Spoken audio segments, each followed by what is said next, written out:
Hello दोस्तों, मैं अभिषेक भारद्वाज। आज आपको पृथ्वी की गतियां, मोशन ऑफ अर्थ के बारे में बताने जा रहा हूं। इस सेगमेंट से आज आपको पता चलेगा क्यों दिन रात होता है, क्यों ऋतु परिवर्तन होता है, समुद्र में ज्वार क्यों आती है और क्यों ग्रहण लगता है, इसके बारे में हम जानेंगे। तो इस सेगमेंट में क्या क्या पढ़ना है, तो सबसे पहले देखेंगे कुछ फैक्ट के बारे में कि पृथ्वी की घूर्णन गति या मोशन, पृथ्वी पर गति जो है, इसके कुछ तथ्य हैं। तो कुछ तथ्य में सबसे पहला हम जानेंगे फैक्ट ऑफ मोशन, क्या क्या तथ्यों को जानना पड़ता है, क्या क्या फैक्ट को जानना पड़ता है। दूसरा, दो प्रकार के, पृथ्वी में दो प्रकार के मोशन हैं। एक है रोटेशन, अपने में रोटेट करता है, पृथ्वी खुद में घूर्णन करता है एक एक्सिस पर। इससे दिन और रात होती है। क्या होती है? दिन और रात। जब कोई भी पिंड अपने में घूर्णन करेगा, उससे एक हिस्से में सूर्य का प्रकाश पड़ेगा और दूसरे हिस्से में नहीं पड़ेगा।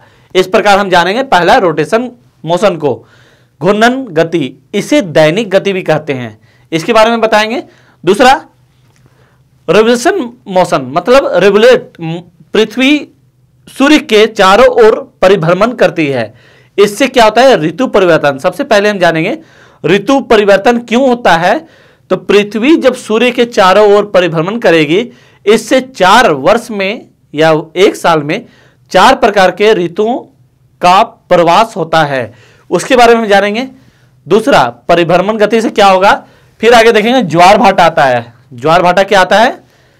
टाइड होता है। यह समुद्री जल का उठना और गिरना को दर्शाता है। ज्वार ऊपर जाना समुद्री जल का, और भाटा नीचे आना, इसके बारे में जानेंगे। नेक्स्ट, ग्रहण। इस परिभ्रमण के काल में कभी कभी सूर्य, चंद्रमा और पृथ्वी, सूर्य, चंद्रमा और पृथ्वी एक ही एक्सिस पर आ जाने के कारण या तो सूर्य में ग्रहण लगेगा या तो चंद्रमा में ग्रहण लगेगा। इस चीज को हम समझने की कोशिश करेंगे। और नेक्स्ट, दिन और रात का बड़ा होना। इस मोशन ऑफ अर्थ में हम दिन और रात का बड़ा और छोटा होना, इस चीज को समझेंगे।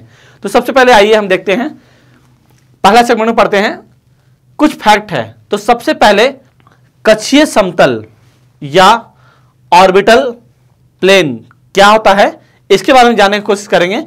यह पृथ्वी का एक्सिस के संदर्भ में कुछ तथ्य है। पृथ्वी कक्षीय समतल से, ध्यान सुनिएगा, पृथ्वी कक्षीय समतल से क्या होता है? कक्षीय समतल, यहां पर आपको एक समझाने की कोशिश करते हैं। यहां देखिएगा ध्यान से, कक्षीय समतल क्या है? यह पृथ्वी के केंद्र से वह काल्पनिक रेखा जो पृथ्वी के केंद्र से खींची जाती है, उसे कक्षीय समतल कहते हैं। इस कक्षीय समतल से पृथ्वी का एक्सिस जुड़ा है। एक्सिस क्या है? अक्ष। पृथ्वी एक्सिस पर झुका हुआ है और वह कक्षीय समतल से 66.5 डिग्री का कोण बनाती है। मतलब यहां पर हम देखेंगे तो पृथ्वी 66.5 डिग्री का कोण बनाती है एवं कक्षीय समतल से 23.5 डिग्री झुकी हुई है। ये दो फैक्ट आप याद रखिएगा। सवाल आता है कि पृथ्वी अपने कक्षीय समतल से कितना डिग्री कोण बना रही, तो हम जानेंगे 66.5 डिग्री की। पृथ्वी अपने कक्षीय समतल से कितना डिग्री झुकी है, तो 23.5 डिग्री। तो ये दो फैक्ट है, याद रखिएगा। एक में बोल रहा है झुकी हुई है और एक में बोल रहा है कोण कितना डिग्री का बनाती है, इसमें हम जानेंगे। दूसरा, प्रदीप्ति वृत्त के बारे में जानेंगे। तो पृथ्वी पर 3 प्रकार के काल्पनिक रेखा खींचे गए हैं। पहला आप जानेगा देशांतर के बारे में। वह काल्पनिक रेखा है जो पृथ्वी को 2 बराबर भागों में विभाजित कर रही, एक पूर्वी और दूसरा पश्चिमी।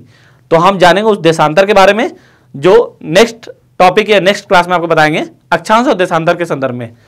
दूसरा काल्पनिक रेखा है एक्सिस। अभी पता चला आपको कि पृथ्वी अपनी एक्सिस से 23.5 डिग्री झुकी हुई है एवं 66.5 डिग्री की कोण बना रही। तीसरा, प्रदीप्ति वृत्त। तो 3 प्रकार के हम काल्पनिक रेखा देख रहे हैं। एक प्रदीप्ति वृत्त, वह वृत्त होती है जहां से दिन और रात में विभाजन किया जाता है। प्रदीप्ति वृत्त के एक खोर रात होता है तो दूसरी ओर दिन होता है। तो इस प्रकार प्रदीप्ति वृत्त को जानते हैं। नेक्स्ट फैक्ट है दीर्घ वृत्ताकार। पृथ्वी सूर्य की परिक्रमा एक दीर्घ वृत्ताकार पथ पर करती है जो काल्पनिक ऑर्बिट है। मतलब इसका कोई प्रमाण नहीं है, मगर एक काल्पनिक पथ है जिसे दीर्घ वृत्ताकार पथ कहते हैं। तो ये कुछ फैक्ट है जिसके बारे में आपको याद रखना है, परीक्षा के उपयोगी तथ्य हैं। नेक्स्ट हम देखते हैं रोटेशन मोशन। इसमें पृथ्वी अपने एक्सिस पर, जो एक्सिस अभी बताए हैं आपको, उस पर खुद में घूम जाती है। इसके बारे में समझने की कोशिश कीजिए क्या होता है। जैसे हम यहां पर खड़े हैं, अपने एक्सिस पर हम घूम गए तो इसे रोटेशन कहते हैं। पृथ्वी 24 घंटा में अपने एक्सिस पर पूरी तरह घूम जाती है। इससे दिन और रात होती है। अगर नहीं घूमेगा तो एक साइड में दिन होगा और दूसरे साइड में हमेशा एक ही एरिया में हमेशा दिन होते रहेगा और दूसरे साइड में एक ही साइड में हमेशा रात होते रहेगी। इस कारण पृथ्वी जब घूर्णन करती है अपने एक्सिस पर तो अलग समय में अलग जगह दिन होगा, अलग जगह रात होगा। तो इसमें रोटेशन में सबसे हम जानेंगे इंपॉर्टेंट फैक्ट कि रोटेशन के कारण ही दिन और रात अलग अलग समय पर अलग अलग जगह होती है। नेक्स्ट हम लोग जानेंगे रिवोल्यूशन। इसमें क्या है, पृथ्वी एक काल्पनिक दीर्घ वृत्ताकार पथ पर सूर्य के चारों ओर परिभ्रमण करती है, घूर्णन करती है। इसमें सबसे पहला क्या होता है, इससे घूर्णन के कारण ऋतु परिवर्तन, सीजन चेंजिंग होता है। अगर पृथ्वी सूर्य के चारों ओर परिभ्रमण ना करे तो ऋतु परिवर्तन नहीं होगा। हम जानते हैं ऋतु कितने प्रकार के हैं पृथ्वी पर, तो 4 प्रकार के ऋतु हमको देखने को मिलता है। शीत ऋतु, ग्रीष्म ऋतु, बसंत और शरद। तो यहां हम ऋतु के बारे में जानेंगे। तो सबसे पहला हम समर सीजन के बारे में जानेंगे। समर सीजन में सूर्य उत्तरायण होता है। यहां पर ध्यान रखिएगा, हम जो बोल रहे सूर्य, तो सूर्य उत्तरायण नहीं होता है। यहां एक पिक्चर को देखिए, ध्यान से समझिए। ये पृथ्वी है, पृथ्वी सूर्य के चारों ओर परिभ्रमण कर रही। इस कंडीशन में सूर्य शिफ्ट करता है, सूर्य स्टेबल रहता है, परंतु पृथ्वी शिफ्ट करते रहता है ऊपर और नीचे। इसी एक्सिस में पृथ्वी घूमते रहेगा। तो सबसे पहले हम समर सीजन को जान रहे हैं। समर सीजन का पीरियड आता है 21 जून को। इस तारीख को क्या होता है कि उत्तरी गोलार्ध में ग्रीष्म काल होगा, क्योंकि सूर्य का शिफ्ट, सूर्य जो पोजीशन बना रहा है वो कर्क रेखा के समतुल्य बना रहा है। कर्क रेखा के समतुल्य बनाने के कारण उत्तरी गोलार्ध में ग्रीष्म काल एवं दक्षिणी गोलार्ध में शीतकाल आएगा। तो 21 जून में देखेंगे उत्तरी गोलार्ध में ग्रीष्म काल और दक्षिणी गोलार्ध में शीतकाल। फिर दूसरा पीरियड में क्या आता है, विंटर सीजन, बहुत इंपॉर्टेंट है। शीत ऋतु ये कब आएगा, जब सूर्य मकर रेखा पर स्थित होगा। क्लियर है, सूर्य मकर रेखा पर स्थित होता है 22 दिसंबर को। तो 22 दिसंबर, ध्यान से सुनिएगा, 22 दिसंबर का दिन दक्षिणी गोलार्ध में ग्रीष्म काल होगा और उत्तरी गोलार्ध में शीतकाल होगा। जैसे यहां पर देखे थे कि 21 जून को क्या हो रहा था, उत्तरी गोलार्ध में ग्रीष्म काल और दक्षिणी गोलार्ध में शीतकाल। और 2 डेट को याद रखिएगा, 23 सितंबर और 21 मार्च।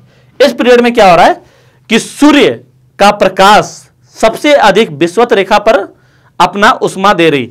इस कारण इन 2 तारीखों को सूर्य विषुवत रेखा पर होती है। परंतु 23 सितंबर के दिन उत्तरी गोलार्ध में शरद ऋतु और दक्षिणी गोलार्ध में बसंत ऋतु। 23 सितंबर के दिन क्या होगा, उत्तरी गोलार्ध में शरद ऋतु और दक्षिणी गोलार्ध में बसंत ऋतु।